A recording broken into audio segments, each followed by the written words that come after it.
Fly chick coming through. Nice to meet you. Glad you came too. Like to stand when you know you got moves. You spit game and you know you spit. Well, hello everyone. Welcome back to another episode of the Fast Lane Collective. I am your host for this week, Brianna, and we have Daniella back in the house. Daniella, how are you? You've just been out and about traveling the world with Formula E. How are you doing? I'm good. It's been very busy. We just had Madrid, like a week ago, 2 weeks ago, and it was crazy. It was amazing. It was so much fun. There were so many fans, which was really impressive. And it was a really good time. It's kind of my first proper time on site for FE, like taking a bit of charge and stuff. And I had such a great time, and I can't wait to do it all again for Berlin. But it has meant that I have missed being on the podcast. I haven't been on the podcast for a while, so I'm glad to be back. I know, we've missed you, but have been secretly living through you as you're out in the world working in motorsports, which we, of course, love to see and support. But we did miss you, so we're glad you're back. Yasmin is not joining us this week. She is busy finishing out her uni career. So we wish you best of luck on everything, Yasmin, as you finish out uni. But yeah, we're just happy to have Daniella back and happy to talk about everything Japanese Grand Prix. We've got a lot going on this week, not just on track, but off track as well. So let's start things off with the news. And really, Aston Martin, surprise, surprise, was really kind of dominating the news in two extreme ways. Let's start with the happy extreme, which is Fernando Alonso is a dad. Amazing! Like, how excited are you, Daniella, for Fernando Alonso finally becoming a daddy at the ripe age of 45? I think that this has kind of been something he's wanted for a while, but I don't think he thought it was going to happen, because I feel like there was an interview a couple years ago where he was saying that, like with his career, it's really hard to like maintain relationships and be able to like settle down and have a family. And I think he thought that it's something that he wanted, but would never happen for him. So I'm really like happy that he will now, like he'll have that. He gets like the best of both worlds. He still gets his career and fatherhood. But I think that I'm going to pose a question to you, Brianna. I wonder if maybe this will, alongside all the issues that they've had at Aston Martin this year, will kind of give him a bit of an incentive to maybe have this as his final year in F1. Yeah, I mean, honestly, the man needed some happy news this year. So I'm really happy that he's had this not just amazing happy news, but life-changing, frankly, event happen this week for him. If you're wondering, wait, is Fernando Alonso married? Or he's not. He is also not in a relationship, but the woman that he had his child with is his ex-girlfriend. If I believe correctly. And she actually works in motorsport as well as a journalist.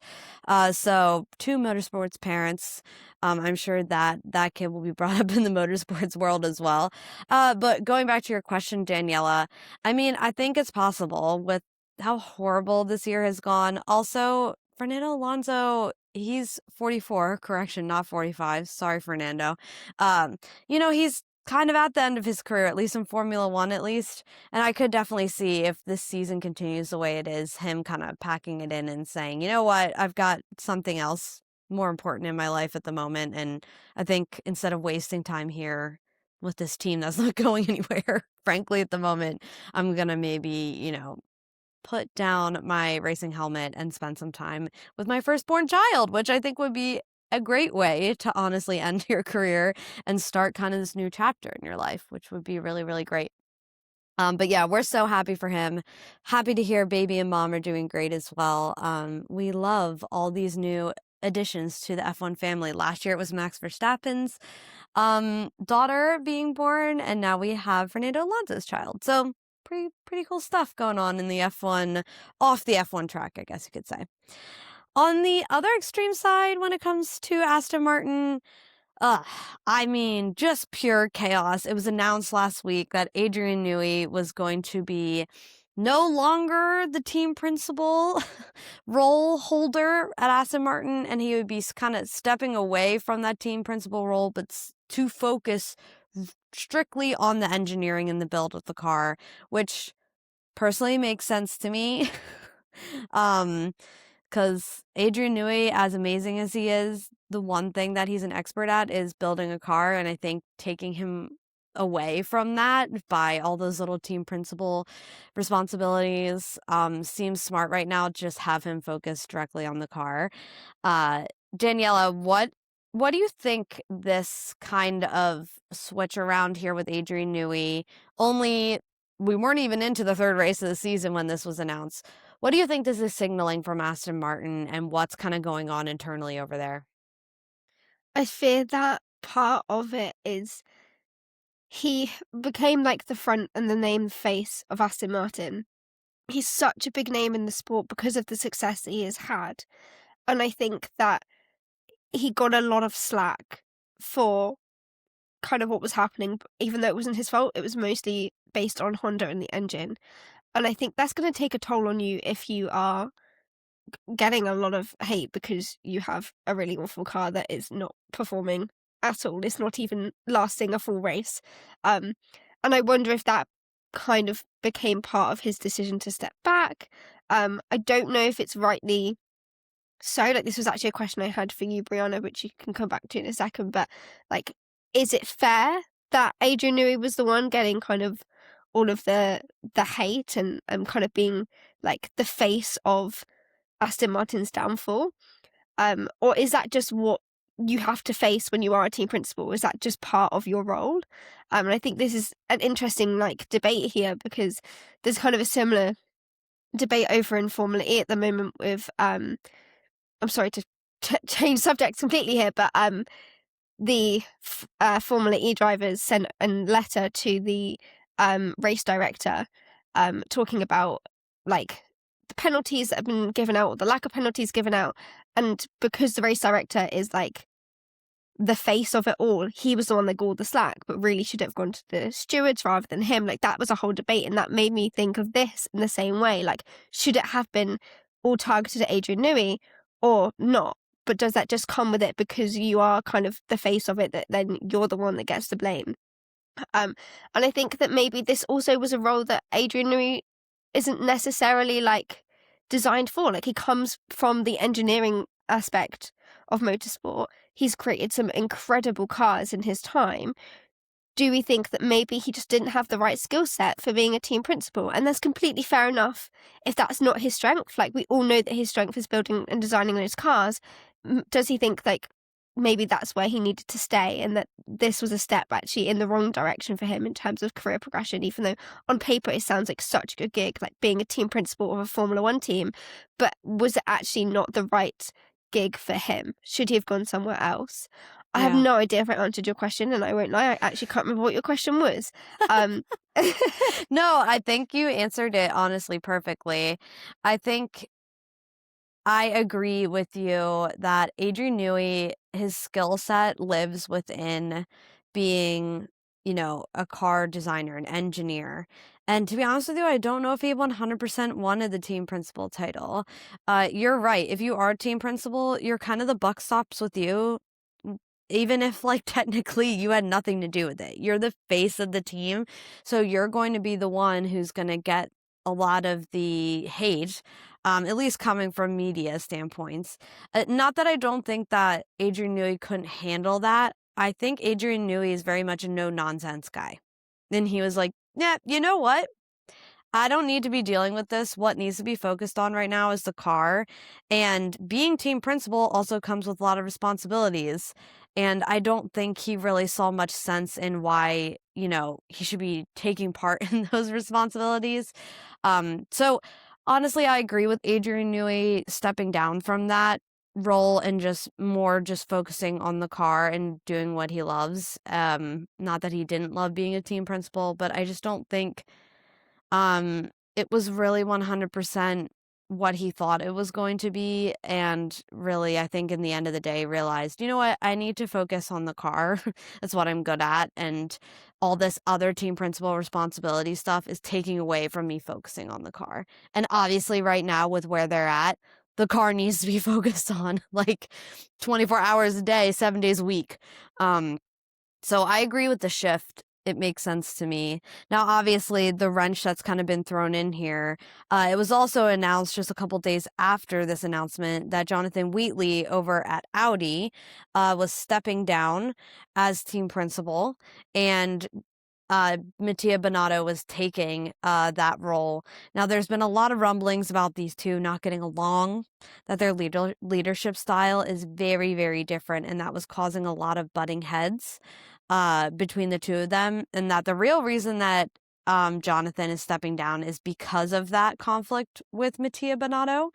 But some people are like, is he stepping down because he's going to Aston Martin? What do you think, Daniela? Do you think that Jonathan's going to become the new team principal of Aston Martin or not? From what I've heard, it's looking likely. And I think that he is a very good team principal, but he has a very different approach to most team principals. He's very much more relaxed. He doesn't put pressure on his drivers, and you definitely saw that side of him in Drive to Survive. And I think that he makes a really strong team principal because he cares so much about his drivers, and he doesn't, like, I feel like all team principals care about their drivers, but the way that they show it is more like, you need to do a good result, like, you need to provide for the team in the way that we're providing for you, where he comes with a more nurturing approach, which I definitely think is a very Marmite. Sorry for anyone who doesn't know what Marmite is. You either hate it or you love it. And I think that a lot of people aren't going to like his leadership style, because I don't think it's really been seen much in Formula One. My question though, is if he does go to Aston Martin, is it all really worth it? Because yes, you're not getting on with Binotto, but going to Aston Martin, who is a team that are doing so unbelievably badly that they can't even finish a race. They finished one race in the 3 races we've had so far. Fernando Alonso has finished 1 race, and Stroll has finished none. So do you really want to go to that shambles of a team right now? Maybe he's like, oh, this would be a new challenge. What if I can turn this around? Which, great if that's his positive mentality. If I was him right now, I could not think of anything worse. Maybe I'm a little bit of a pessimist, but it's more the fact of, could I end up ruining my career by going to this team? I feel like we've seen it before. If we look at Williams before James Vowles was there, anytime anyone was trying to turn this team around and they couldn't, they kind of got blacklisted. Their name was destroyed because of it, and which I don't think was fair. It's not their fault. I just think that maybe that would be what I would be thinking in the back of my head. So I find it interesting that this could potentially be the route that Jonathan Wheatley goes down. And if he is able to turn this team around, I don't know how, because Honda seems to be the underlying issue here, and they can't really just go to Honda now and be like, hey, you know that power engine you've made for us, let's just terminate this contract now and we're gonna make another one, because they don't have time to make another one. The season's already ahead, unless they can make one in 6 weeks and then have to compensate by having to start from the back of the grid anyway because of all the penalties that they're going to get for it. I just don't know right now what he's going through and what his thought process is. It might be that he's not going to Aston Martin at all, and it was just unfortunate timing. But it's interesting that it's only lasted 3 races into the season. Well, not even 3 races. At this point, it'd only been 2 races before he dropped out. So I think that either it's unfortunate timing, but it also questions why is it only taking you is this another Red Bull situation? You're only going to give it 2 races? Come on, Right. at least give it half the season, at least. Right. But yeah, I don't. That's just the timing of it makes me think he's going to Aston Martin. Otherwise, I feel like he would have given it a lot longer. But I don't know him, so maybe I'm completely wrong. And maybe he thought, right, I'm not doing this for the whole year. I've had enough already. I want to get out of this situation before it gets any worse. Yeah, honestly, I think you're it is like one of those, it could be, it could not be. It could be unfortunate timing, or it could be he is going to Aston Martin. Now, I guess the question for me is there a garden leave situation that needs to happen here from going? If he is going to Aston Martin, does he need to take the rest of the season off and coming in fresh next year to Aston Martin if that's the deal? I think with Jonathan Wheatley, I think he could be good for Aston Martin, but it would be a very thin line he would need to walk. You're going into a team that is completely just hopeless. Morale is not good. And when people are kind of in those like down in the dumps kind of feelings, someone coming in that isn't a part of the team necessarily or hasn't seen everything going on and being like, hey guys, I'm Mr. Positive. Everything's going to be great. We're going to work really hard and make this season the best and get this car better. That can go one of two ways. That can completely sour everybody and be like, you have no idea what we've been through this year and like, shut up. Or it could be the refresh that Aston Martin needs. Because you definitely need to turn morale around in the team when things are like this, but morale needs to turn and also progress needs to be made. And I feel like you can't do one without the other. So it could be interesting. I also think too, like Jonathan Wheatley's style of leadership and Lawrence Stroll's style of leadership seem two very different ways. And I don't see that melding well, but I'm also like, is Aston Martin kind of like, you know what? Like we've tried it our way for these past several years and it hasn't worked. So maybe we need to go the other direction. I don't know. I'd love to see Netflix get all of that stuff between Jonathan Wheatley and Lawrence Stroll, because God. would be gold. That would be brilliant. It really would. It might be slightly terrifying, but yeah, it really would. But also, that's I think like of every producer's dream. I know. If you could get that on your show, that would be incredible. Great reality TV. Great reality TV. Also, though, I look at the drivers that they have, like Fernando Alonso, he doesn't come off to me at least, and from what I've seen in the past, he doesn't need a cheerleader as a team principal. He needs someone who's gonna like provide and get shit done and support him, like in a way of like, we will fight for you kind of way. Not like a you're my dad kind of positiveness. And honestly, I think Lance Stroll doesn't care. Maybe he could be the dad that Lance have always wanted. I don't know. Yeah.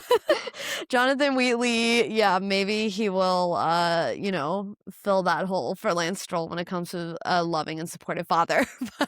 See, my thinking behind this, though, is if you, as you mentioned, maybe he's potentially taking a gardening leave, if that is meaning that he can't join until next season, if Fernando Alonso goes and they bring a rookie in, then that would work really well. Like, his leadership style would work well for a rookie.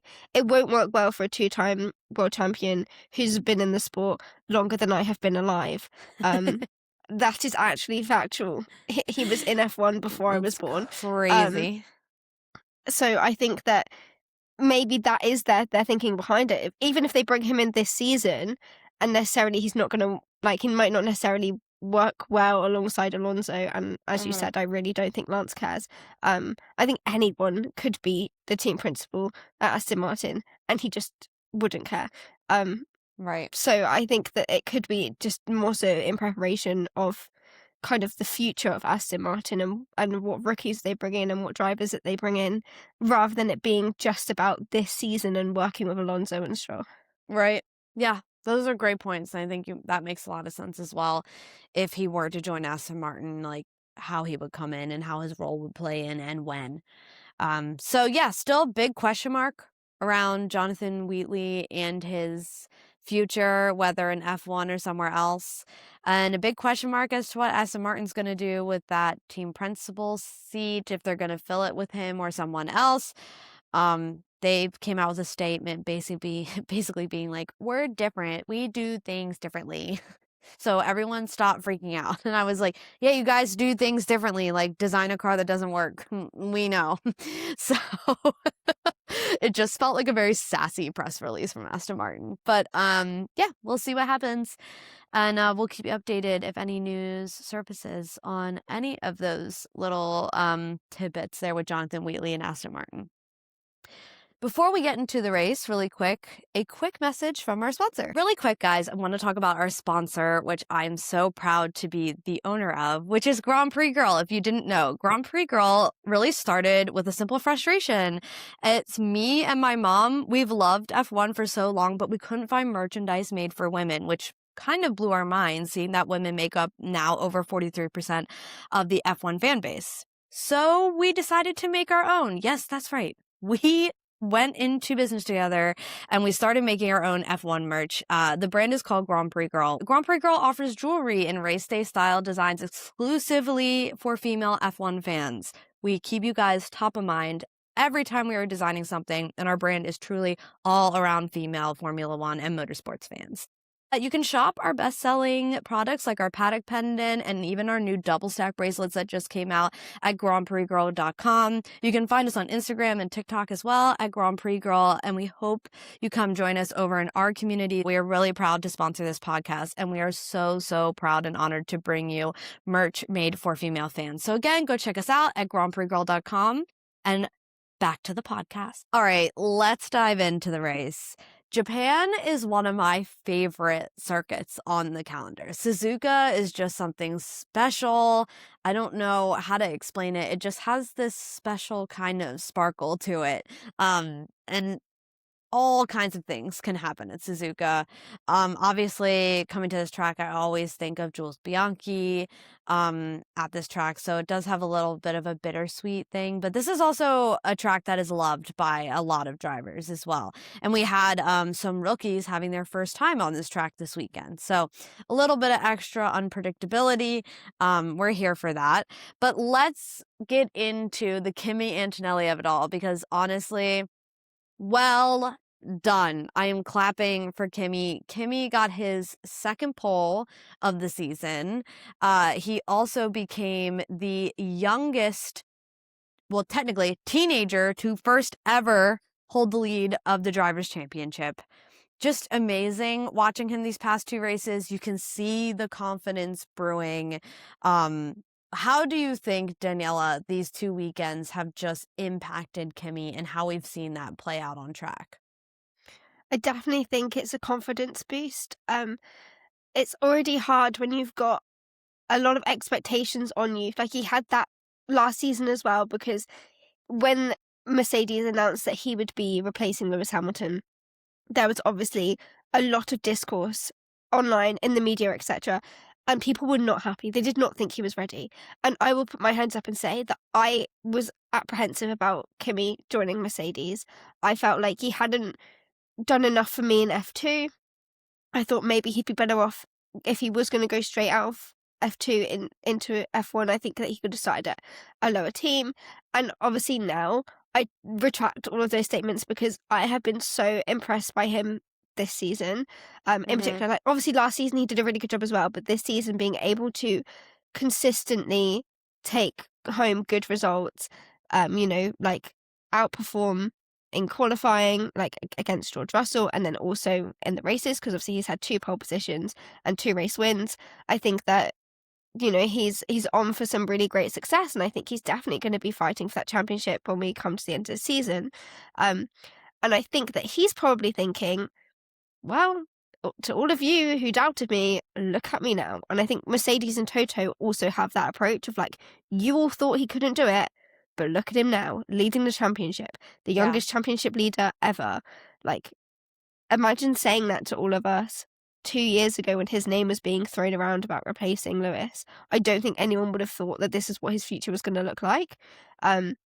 And I think the fact that he's been able to kind of take it in his stride, like, there were times like last season that were quite challenging for him, and he just got back up, shook it off, and went again. And I think that mindset is what has helped him, like, come on so far this season. Obviously, they also have a fantastic car, and I'm not, like, I don't want to say that, like, I'm trying not to say it's all about the car or it's all about Kimi, because it is both. Like, I think that he's got a car that really works for him, but also he's a very talented driver, and that is proven by his race results. And so I'm excited to see what he is able to do and how far ahead in the championship he can get. I have a feeling like he is going to kind of be the favourite over George this season. Maybe other Brits are going to disagree with me, but I am definitely rooting for Kimi this year. And I'm really hoping that now that he's had like 3 really positive results, but the last 2 in particular, that he's then going to be able to, you know, use that to kind of empower him for the rest of the season. Yeah. Yeah, his performance has been amazing. And I know last year when we were talking about him coming into Formula One, one of the things I said was this is either going to start his career and he's going to be the superstar that everyone has been claiming he is, or this is going to end his career and this will be it. Because when you come into a sport with that much hype around you and people are moving mountains to get you into F1, you're putting a lot of pressure and expectation on somebody. And we know in the sport, if you don't deliver quickly, very easily, you can kind of slip down and be forgotten. So it is really great to see that, you know, he's taking all of his learnings from last year and his first year in Formula One and really kind of coming in and starting this year off strong. Could Kimi Antonelli be our next world champion? I don't think it's impossible. Let's just say that. I know we're very early into the season, but with the speed of that Mercedes and just the talent of Kimi Antonelli, if he's able to keep his confidence up high like this, and continue to deliver, I think there is a high chance. I feel bad for George Russell. We talked a little bit about this last episode for the Chinese Grand Prix, so I won't elaborate on it too much, but poor George, man, he just like can't catch a break. You know, Williams for a while, then goes to Mercedes and they're crap, and then the GOAT leaves and in comes the next like Formula One prodigy, and now that Formula One prodigy is delivering on his promise. It's pretty crazy, and if I were George right now, I would be very worried. Obviously, Kimi admitted that the safety car that came out due to Oliver Behrman's crash, which we'll talk about here in a little bit, did play a big role in Kimi being able to take that lead. And we all know that as well. It was just a chance situation. But one thing I think we can all agree on is Mercedes improving those starts. They are not doing well on the starts. We all know that Ferrari obviously has that on lock. And this weekend, McLaren looked pretty good on the starts as well, showing some progress there. Kimi dropped all the way to 6th in the opening lap after his bad start, but he still won the race. Daniela, at what point did you think, okay, he's actually going to do this? Like, at what point in the race did you say, okay, he can win this, after that really crappy start? It was the safety car, because at that start, I was like, Uh-oh. he has fumbled it. Oh dear. I didn't think he was going to come back from that. And then when the safety car came out, I went, if he pits, that's his win. Yeah. And ultimately that is what happened. So I definitely think if the safety car hadn't have come out, he wouldn't have won. And I know that he said that as well. Right. Yeah. I think that George would have had a higher chance of winning. But I don't. I think Kimi would have. I think he probably would have gotten to the podium, but I don't think he would have won. Yeah. And let's go back to kind of those starts. Like we said, Mercedes have seemed to struggle with really getting off that line. We know Ferrari has had that advantage since day one over everyone on that track. And it seems to be a theme right now so far. Mercedes get pole. They're up there at the top of the grid, but come race day, we come off that line and they're pushed back at least to 3rd, 6th in Kimi's instance in this first lap of this Japanese Grand Prix. What do you think Mercedes has to do to kind of fix that off the line problem? And do you think if they are able to do that they'll be completely unstoppable? I definitely think they'd be unstoppable if they get that start right, because the start is definitely what's letting them down. I think that would be fair to say when you look at the likes of Ferrari and even McLaren this weekend. I don't know how they can fix it. I'll be honest, I'm not exactly sure what it is that the Ferrari have that makes them so quick off the start. But we knew from testing that was something that was going to be kind of like a a key part of their role this year in terms of like their performance. So I'm not too sure exactly what it is that is making them so quick. Maybe I need to do a bit more research into that. But I actually quite like the fact that Mercedes aren't quick at the starts, because it does make the race A, more interesting, and B, they can't just immediately run away from it.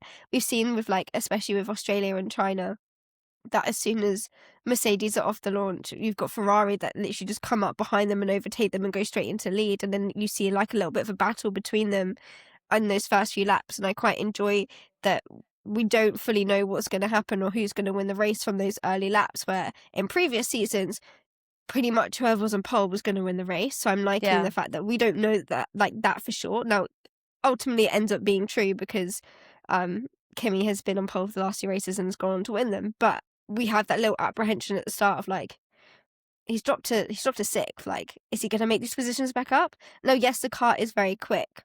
But like I said, if the safety car didn't happen, I don't think he would have won. So it would have been interesting to have seen what would have happened if we didn't have a safety car and how far up the ladder he then would have gone. Yeah, absolutely, because we're also dealing with this new regulations, this slingshot type of effect. Will Kimi be able to pass people? Yes.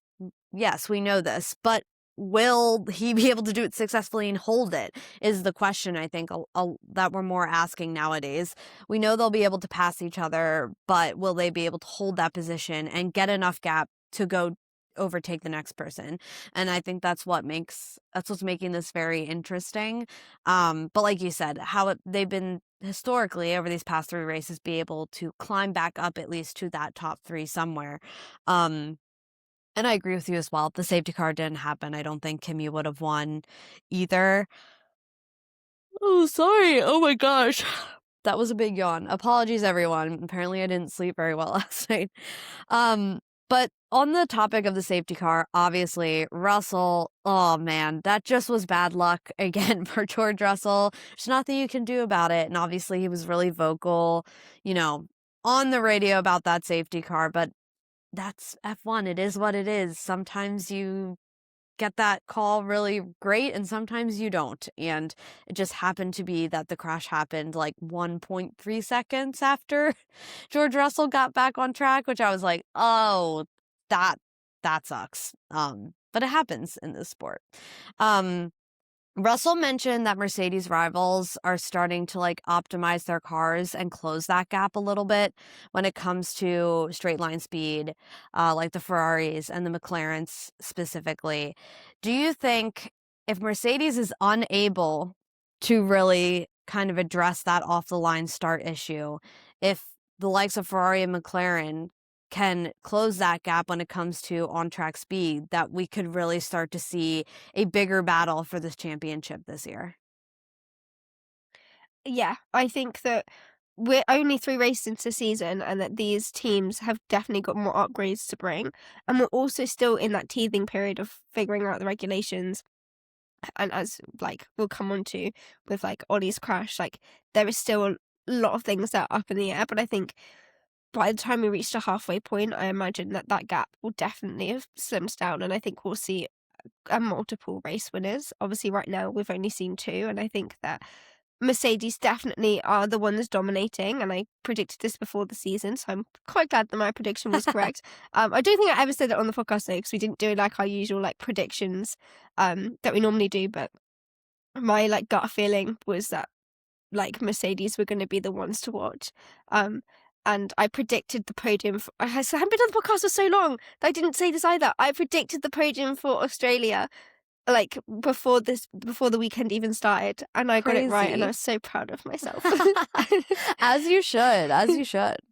Yeah, so I think that it's like I think that they are still going to be quite dominant, but I wouldn't be surprised if Ferrari and McLaren bring upgrades, at least by the summer break, that does close the gap down, and then we ultimately have at least a Ferrari or a McLaren driver on that top set of the podium.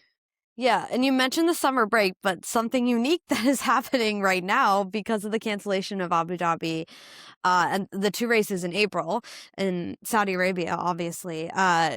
We are getting a mini break, which is only going to allow these teams more time to develop.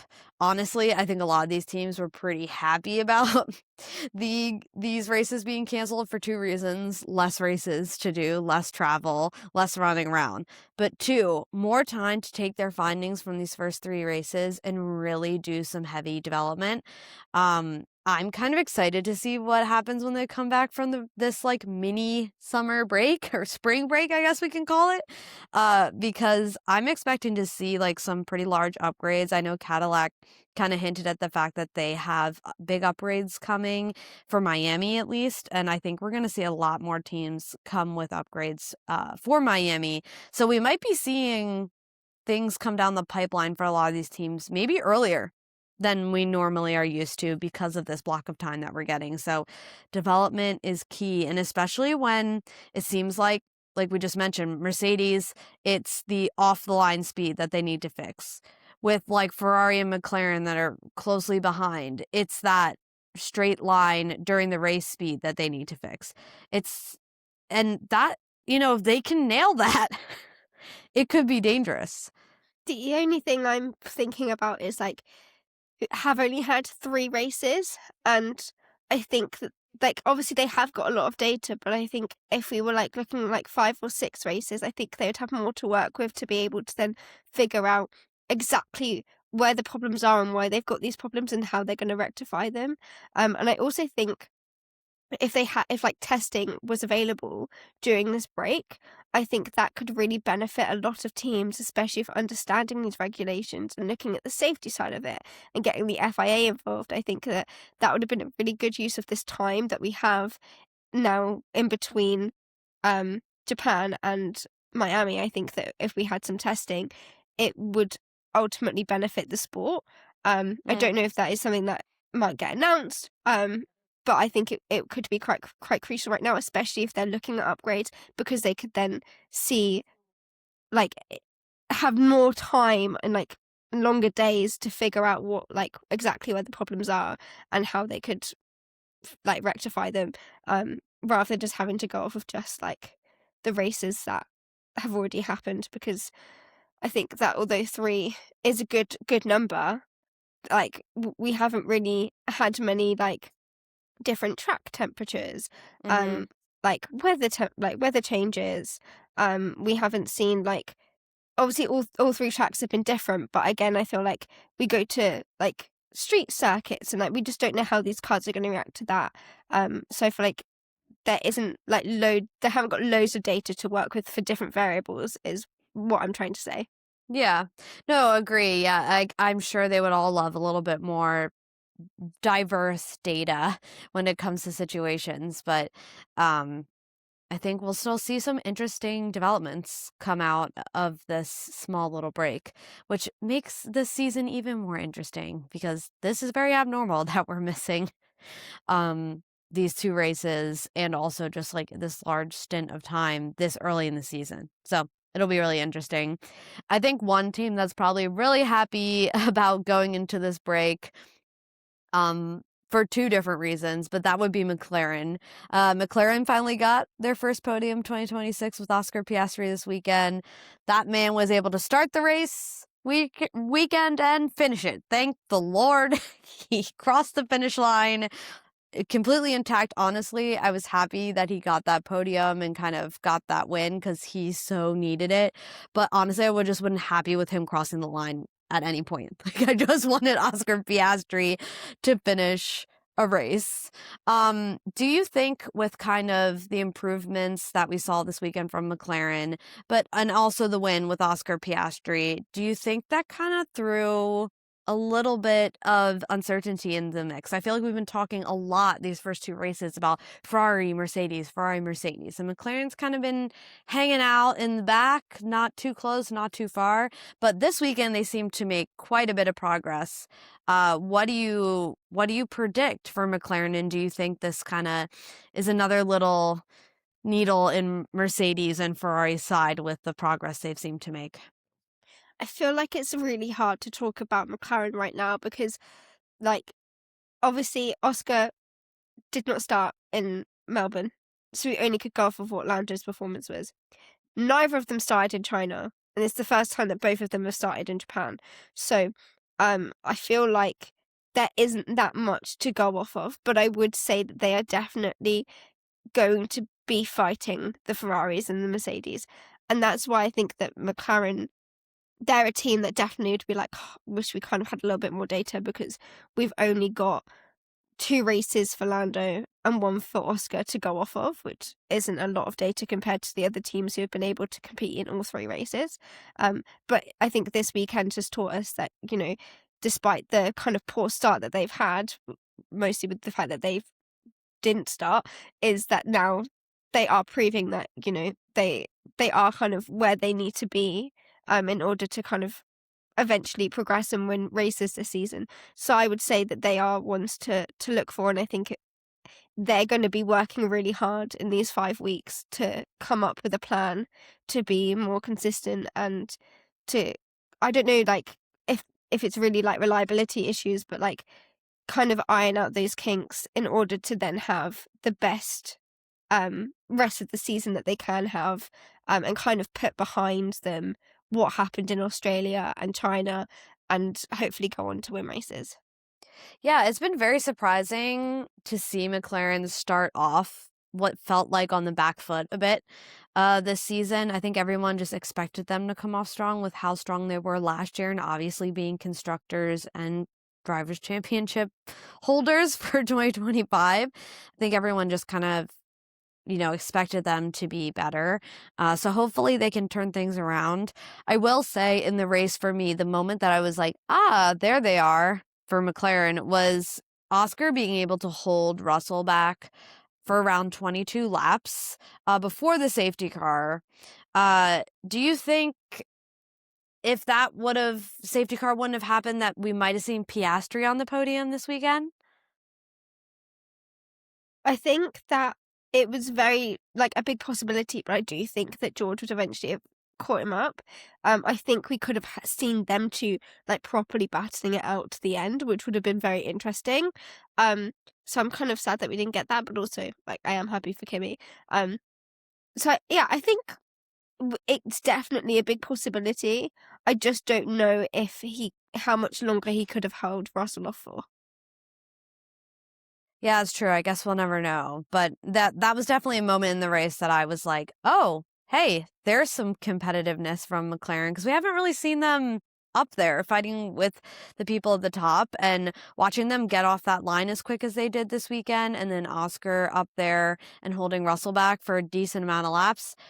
That gave me a little bit of hope for them of, okay, like there is something here. Like they're working it out. They're kind of figuring out this car. They're just kind of on the back foot when it comes to that. So that was a positive thing. But overall, I think you can say a good thumbs up for McLaren this weekend. Both cars finished, which is the first time for them this season at least, and then they got a podium out of it as well. And Oscar definitely needed that confidence boost to just kind of at least finish the race, but getting it on the podium too, I'm sure was a big old plus. One thing I think we definitely need to talk about, besides obviously all the great things that happened on track with podiums and Kimi Antonelli's win, is Oliver Behrman's crash. Because, yikes, not only did the safety car really change up this race and the results of it, but it also really kind of showed how these new regulations are dangerous. Oliver Behrman went into the wall and had a 50G crash, which is absolutely insane. Seeing him barely get out of that car and barely walk was very terrifying to watch. Carlos Sainz apparently said that the FIA has ignored the driver's warnings that they have given them about this exact crash that was going to happen. And this has to do with the closing speeds that drivers are approaching other drivers. So obviously you have the situation where someone's using overtake mode or just simply is faster, and then you have the car in front that might be slower or just harvesting energy, super clipping, and the speed at which those cars are closing in on each other is incredibly fast and incredibly dangerous, and that's what we saw play out this weekend with this crash. The closing speed was incredibly high, and just one little touch can send you into a 50G crash. Daniela, I know we've talked a lot about how these regulations so far have made for some pretty exciting racing, unpredictability, and as fans, we've very much enjoyed watching a lot of the racing so far. But that those regulations that are making that racing possible are also making these horrible crashes possible as well. What are your thoughts about how the FIA need to take a look at this, and what do you want to see happen, action taken as a fan? Yeah, I think that something needs to be done. I remember having a conversation with one of my friends after China, and we were concerned that a crash like this was going to happen because you've not only have you got people like trying to harvest energy through like regenerative braking and other forms, but then you also have cars at the moment who are a lot slower, such as Aston Martin, and I th- I felt like there was going to be a time when we were going to see an accident like this. Um, I just didn't want an accident like this to happen for the FIA to then realize it's a problem. Like, I think it should have happened before. It shouldn't take for someone to get hurt. Now, I know that Ollie's not seriously hurt, but we did see him limping when he got out of that car. And it shouldn't have taken to this point for them to realize it is a problem. I think that they need to use these 5-6 weeks really wisely to come up with a way that they can rectify this. Right now, I don't know what that is because the season's already started and the teams and the drivers have adapted to making a car that fits these regulations. I don't know what it means for the sport if they were to turn around and say, right, we're going to change this and now you have to rebuild stuff and that comes out of the budgets and whatnot. So I think that they need to come up with a solution that works for everyone, and I think that's going to be extremely difficult because you can never please everyone. But in this scenario, they're going to have to find a way to do so because it's quite like disgraceful that it's taken to this point. People, especially when the drivers have like made concerns about this, like as a fan, we sit and we watch this and we know that those drivers are putting their lives at risk. The last thing we actually want to see is a driver crash really badly. Although, yes, to an extent, it makes it exciting. We never want to see a driver get hurt. And that has been in the back of my mind. It's in the back of my mind like every race I ever watch, but it's Yeah. also in the back of my mind specifically this season when I started to clock on actually how much of a risk it is that these drivers are slowing down to conserve their energy, but then you've got another driver behind you in boost mode or overtake mode who is going a lot faster than you. And I fear an accident was waiting to happen, and ultimately it did.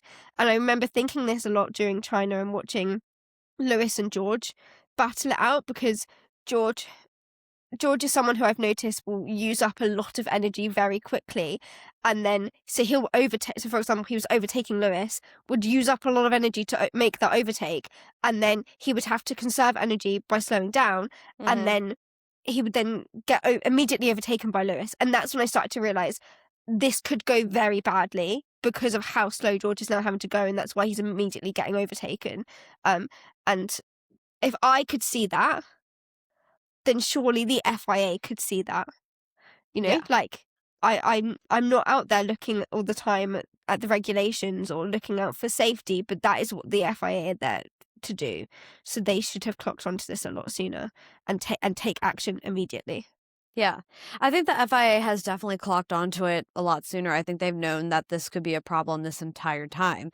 I think, unfortunately, their interest is to make interesting racing. But yes, the fans are loving the excitement that these new regs are bringing when it comes to battles on track.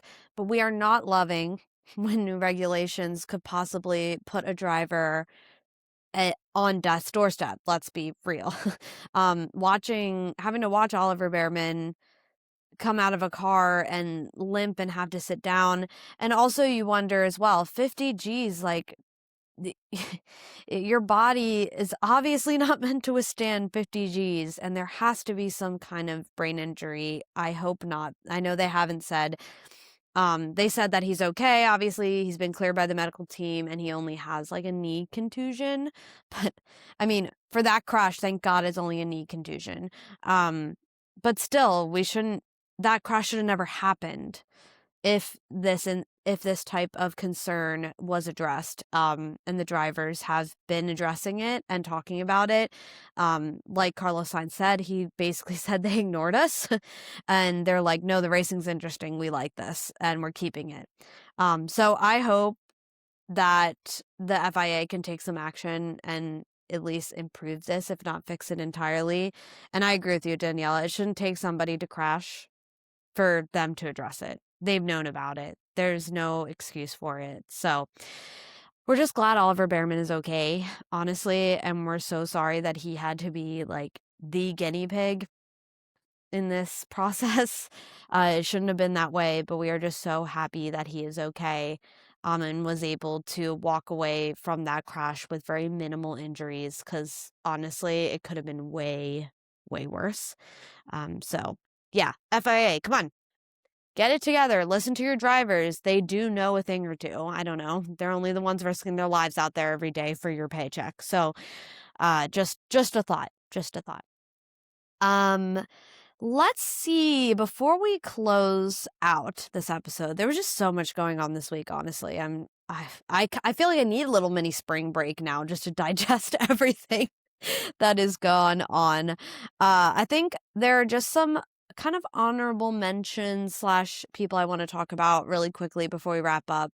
Pierre Gasly, a name that we have not heard a whole ton, but this year I feel like he is doing so well. He finished in 7th and beat out Verstappen in a straight out fight this weekend.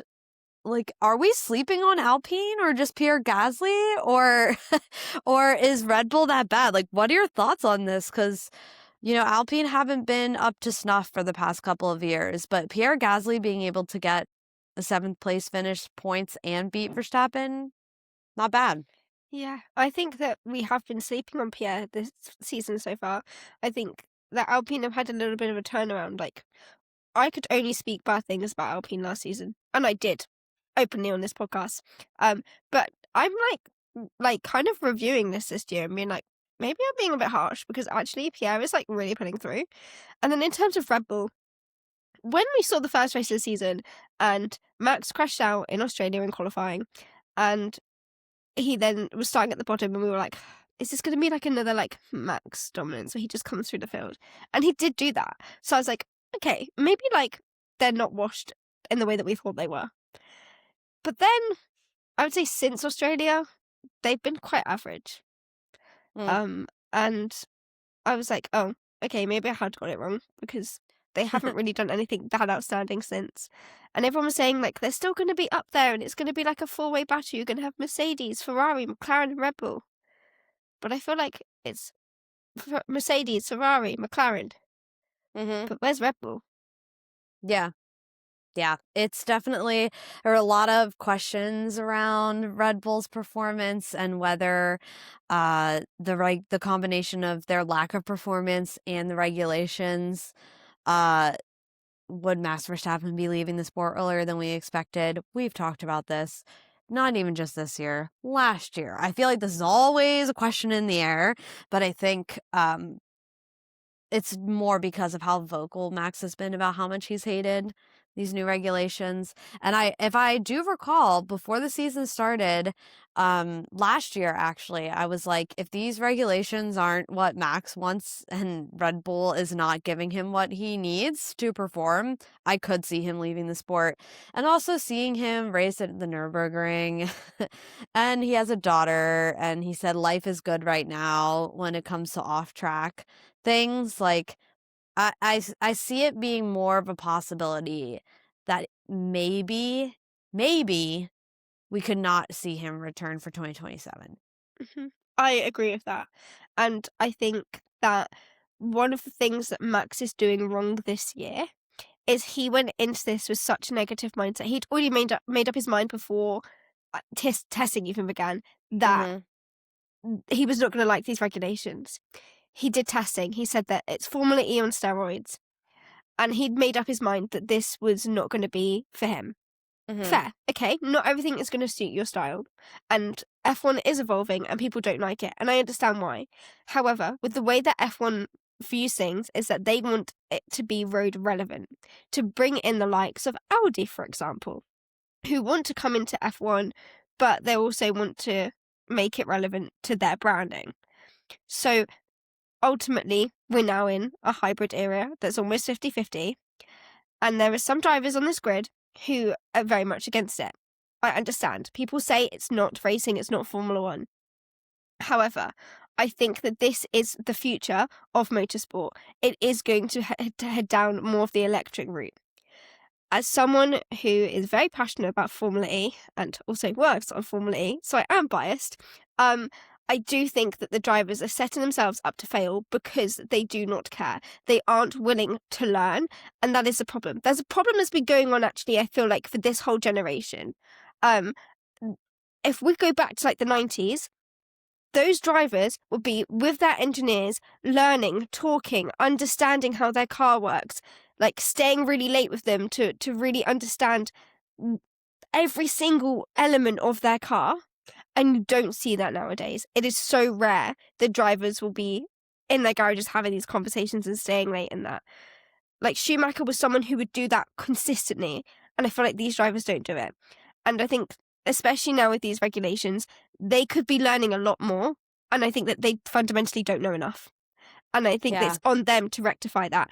And another thing that they could do to help themselves is watch Formula E and get involved with Formula E in some capacity, whether that is just going to a race and watching it or, like, speaking to those drivers. Because I know that some of those drivers, like some of the F1 drivers, know some of the FE drivers, their friends, right? Have those conversations, be proactive. If you want to be a world champion this year, you need to actually rely on electric forms of racing to understand how to drive your car. And I'm not trying to tell you how to drive your car because I'm not a racing driver, but I think that is where some of these drivers are going wrong. They're being very stubborn, and I understand that this is not what they signed up for, but this is the way that the sport is evolving.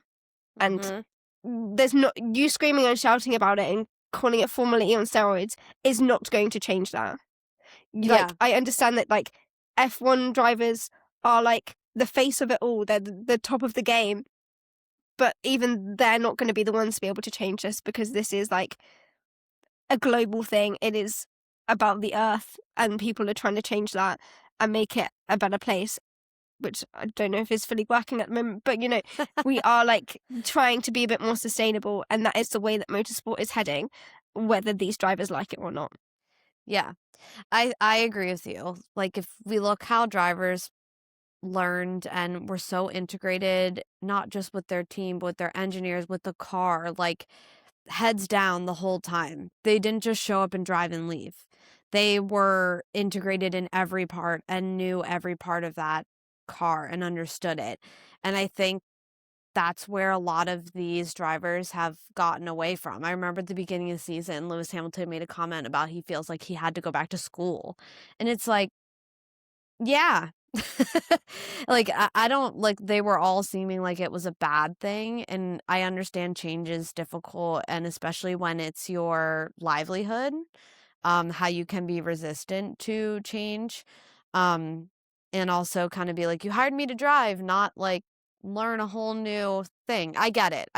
Like, I'm not sitting here saying, like, suck it up and do it. But you're right. This is the way motorsport is heading. It is making more entertaining racing. And also, let's be real, more fun racing for you guys, I think, in certain aspects. I really think the big issue that the drivers are having is with the super clipping.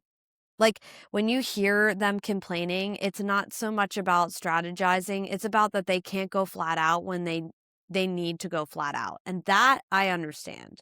I think if the FIA can take a look at super clipping, like, is there another way we can harvest energy that isn't, like, turning down the dial on the speed? You know? Yeah, I just want to just quickly, just not to, like, jump over you, Brianna, but No. just so that we're getting our, like, terminology right here. Super clipping is when that they are going fast and are able to harvest energy through acceleration. But then a lot of the drivers are using the more, like, I don't know, like, standard approach of like reducing speed and braking and using regenerative braking and those forms, which is that's the problem, because you can't do super clipping all the time because you'd be going too fast. But then you've also got, like, to then think about the fact that when you are regenerative braking and you're going slower, that's what's causing issues. So I think you're right. Like it's the slower approaches to harvest energy that is ultimately the problem. Yeah. I think this type of racing could definitely 100% be improved and be able to still give these drivers like what they love the most about the sport, which is flat out ultimate speed on the edge, while still integrating these more environmentally friendly hybrid style of driving. And also make it safer, like we just spoke about earlier, because obviously there are parts of it that need to be improved for safety reasons. But yeah, it's interesting. It's interesting to see how some of these drivers are adapting well to this, and some drivers who are just straight out, like you said, Max Verstappen, before he even sat in the new generation car, was like, "This is stupid." And I think we might see this like old guard. Max Verstappen's like a whole 10 years younger than me. Kind of, maybe say, maybe this isn't for me. And that's okay. That's okay too. Like, maybe they go on to do something else. But I think we're going to see just kind of the survival of who's willing to put in the work, I guess. Another thing I thought, I was like, bring Nick DeVries back. Look, sell at this type of racing. He'll kill everyone. Red Bull, get rid of Max Verstappen, put Nick DeVries in the car. You're solid. You're solid. I would love to see the FE drivers give these F1 cars a go. I really would. Me too. That would be so fun to watch. They could do a crossover. FE drivers drive F1 cars. F1 drivers drive FE cars. Yes. Absolute shambles. Love it. It would be wild, and we would love it.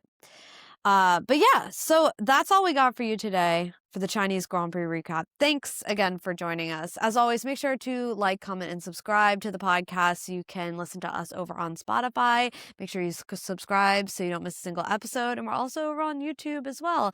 And also have fun with us over on social media on Instagram and TikTok at the Fastlane Collective. We'd love to hear from you over there. But until next race, you guys, we'll see you then in the Fastlane. Bye-bye. Hello, fly chick coming through. Nice to meet you, glad you came too. Like your style when you know you got